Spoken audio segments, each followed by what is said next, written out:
Huzurlu Mutfağa hoş geldiniz. Bugün sizlere dışarıda veya hiçbir kanalda bulamayacağınız kadar sağlıklı ve lezzetli bir pasta tarifi vereceğim. Pastamızda şeker yok, ekstradan da yağ yok. Yani gerçekten farklı ve güzel bir lezzet yapacağız sizlerle. Şimdi yapılışına geçiyorum. 3 tane büyük boy yumurtaya bir fiske tuz koyup güzelce köpürteceğim. Şeker koymayacağım için minicik bir tuzla yumurtaları köpürtmek istiyorum. İyice çırpın. Videoda gördüğünüz gibi köpük köpük olsun. Bu kekin daha yumuşak olmasını sağlayacak. Ben pastama üzüm pekmezi kullandım. Hurma özü, dut özü, tatlandırıcı veya toz şeker kullanabilirsiniz. Şimdi bir çay bardağı oda ısısında buz gibi olmayan sütü ekliyorum. Ve kekin yağını sağlayacak olan da tahin. Yarım çay bardağından daha fazla, yani 4'te 3 çay bardağı da tahin ilave ediyorum. Kekin lezzetini pekmez, yağını da tahin sağlamış olacak. Şimdi mikserin düşük devriyle hafifçe karıştırın. Ben videoyu azıcık hızlandırdım kıvamı görmeniz için. Köpürtmüş olduğumuz yumurtalar sönmesin. Bir tepeleme yemek kaşığı kakaoyu eliyorum içine. Hepsini eleyerek kullandım bugün kuru malzemelerin ki yumuşak, güzel bir pasta keki elde edelim. Bir su bardağı un ilave ediyorum. İstediğiniz her çeşit unu kullanabilirsiniz. Yalnız kıvamına dikkat edin. Her unun farklı sıvı çekme kapasitesi oluyor. Bir paket kabartma tozu, bir paket de vanilya koyarak onları da eledim. Şimdi hafifçe çırparak kıvamını kontrol edeceğim. Un ilavesini ona göre yapacağım. Bakayım ne kadar alacak. Yine çok hızlı çırpmayı yavaşça karıştırın. Yarım su bardağı daha un koyacağım. Yalnız benim yumurtalarım large'tı. Eğer yumurtalarınız küçükse ya da ortaysa daha az un alabilir. O yüzden bir su bardağı koyduktan sonra sıvı geliyorsa size lütfen öncelikle bir yemek kaşığı un ekleyin. Çünkü burada unu çok fazla koyarsanız pasta sert olur, tadı kaçar. Una dikkat edin. Belki de bir su bardağı bile yeterli olacak sizin için. Bakın kıvamı görüyorsunuz.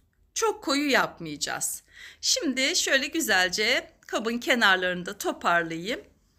Ben şimdi kelepçeli kalıpta yapacağım bunu. Siz isterseniz çok büyük olmayan 22-24 santim bir borcamda ya da kek tepsisinde yapabilirsiniz. Yağlı kağıdı ayrı ayrı yana ve kenarlara kesmedim. Gördüğünüz gibi pratik şekilde önce şöyle bir kırıştırdım. O zaman kolay yerleşiyor kalıba ve yerleştirdim. Kenardaki fazlalıkları kestim sadece. Bütün kek malzemesini içine koydum. Bu esnada fırını yakmıştım. 175 derecede alt üst ayarda.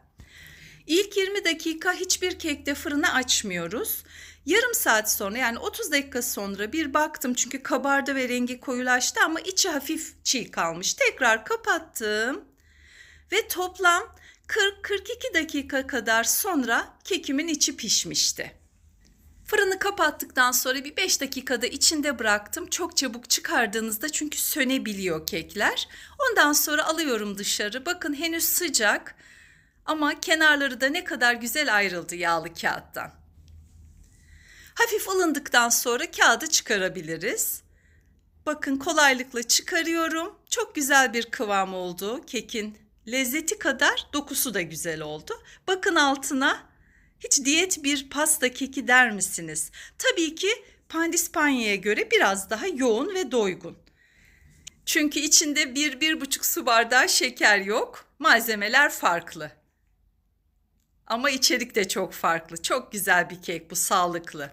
Şimdi o soğurken kremasını hazırlayalım. 200 mililitrelik, yani klasik bir su bardağına bir tepeleme kaşık kakao koydum. Şimdi de 1,5 yemek kaşığı nişasta koyacağım. Belki 2 de olabilir nişasta. Siz şuna göre bakın. Su bardağının yarısı olsun. Daha az olmasın. Çünkü ben çok koyu bir krema yapmadım. Soslu gibi yaptım ki kekimiz biraz doygun, kalın ya pandispanya'ya göre, güzel çeksin diye. Şimdi kremayı pişireceğim tencereme kuruları koydum, karıştırdım ve 2 su bardağı süt ilave ediyorum. Nişasta ve kakaoyu tencerede böyle iyice karıştırın tel çırpıcıyla. Ondan sonra sütü de koyduk ya, sütü de karıştırın ve daha sonra ocağa yakın. Topaklanmanın önüne geçersiniz. Ve karıştıra karıştıra pişiriyoruz orta ateşte. Şimdi hafifçe piştikçe kaynadıkça kıvam alacak. Bakın gördüğünüz gibi ipek gibi bir kremamız var. Kaynadıktan yani fokurdadıktan sonra bir 15-20 saniye sayın kısık ateşe alıp güzelce pişsin nişastası ve kakaosu. Tam usulünde mis gibi bir krema elde edelim. Şimdi altını kapatıyorum ocağın altını.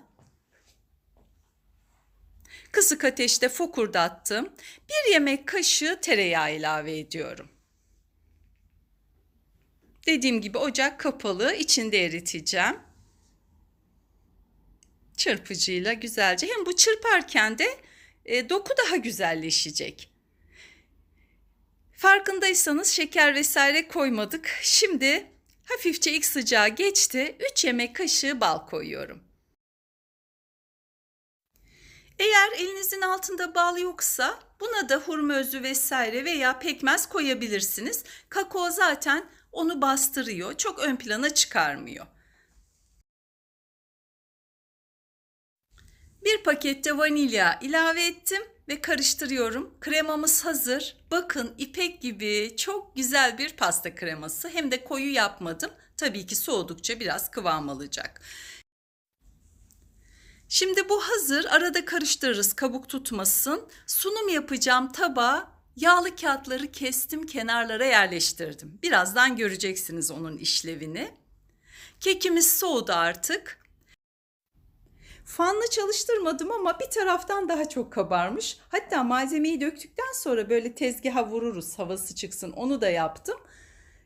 Bir taraf daha çok kabardığı için oradan onu dağıtmak istemedim. Hemen çok kabardığı yerin altından düz olan kısımdan kesiyorum uzun bir bıçakla. Üst katı kenara aldım. Alt kata da böyle şu anda sos kıvamında olan çikolatalı kremadan sürüyorum. Dediğim gibi özellikle hafif akışkan yaptım ki çok güzel çeksin kekonu. İstediğim sonuca da ulaştım. Hiç tereddütsüz deneyin bu pastayı. Şimdi kremanın üzerine dilimlemiş olduğum muzları yerleştiriyorum. Muzunuz büyükse bir tane bile yeterli oluyor ama bol koyun, mutlaka çok yakışıyor muz. Üst katı yerleştireceğim şimdi ve kremanın kalan kısmıyla sıvayacağım bütün pastayı. Soğuduğu zaman bu hazırladığımız krema bir lokum oldu. Hem pasta onu çok güzel çekti hem de lezzetiyle bilmiyorum yani çok güzel bir pasta oldu. İnşallah yaparsınız. Sürekli abonelerim bilir yani ben çok samimi anlatırım videolarımı. Güzelce sıvadım. Sanki herkes yanımdaymış, karşımdaymış gibi anlatıyorum bazen. Artık uzuyorsa kusura bakmayın. Bolca da Hindistan cevizi serpiyorum. Şimdi tahmin etmişsinizdir. Kağıtları kenardan aldığım zaman hiç tabağı temizleme sorunum, derdim olmayacak sunum tabağını. Tertemiz kalacak tabak. Hatta biraz daha dışa koyabilirmişim fakat yanları hafif kalkık sunum tabağının gördüğünüz gibi. İçeri kaydı birazcık daha. Ama çok bir ziyanlığımız yok kremada. Pastamız hazır. Üstüne 3 tanecik şöyle kivi dilimledim. Çilek vesaire. Bir renk koyabilirsiniz üzerine.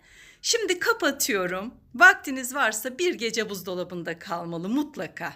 Ertesi güne yapacaksanız bir gün önceden yapın. Buzdolabında bekletin ki o kremayı çok güzel çeksin. Nefis bir pasta olsun. Arkadaşlar yazar ya, bu kadar güzel olacağını ben de tahmin etmedim. Yani ben tahmin ediyorum, çok yapıyorum bu tarifleri ama bu tarzda ilk yaptım, pasta şeklinde, arası kremalı. Gerçekten de umduğumdan bile güzel oldu. O bekletmemizin de faydası oldu mutlaka, bir gece bekletmemizin. Hiç vaktiniz yoksa en az bir 3 saat 4 saat mutlaka beklesin, dinlensin buzdolabında ya da oda ısısında. Pastamız hazır. İnşallah denersiniz. Videomu beğendiyseniz de lütfen beğenmeyi ve yorum yazmayı unutmayın. Yapanlardan da mutlaka yorum bekliyorum ama püf noktalarına dikkat edin lütfen. Tam benim gibi yaparsanız aynı sonucu alırsınız. Şimdi keselim. Dokusuna, içine de bir bakın ama özellikle yapın ve tadına bakın isterim. Kanalımda diyet ve sağlıklı tarifler kategorisinde bunun gibi belki yüzlerce tarifim var. Yani tatlılar ya da tuzlular ama diyet şeklinde. Sağlıklı yemekler de var.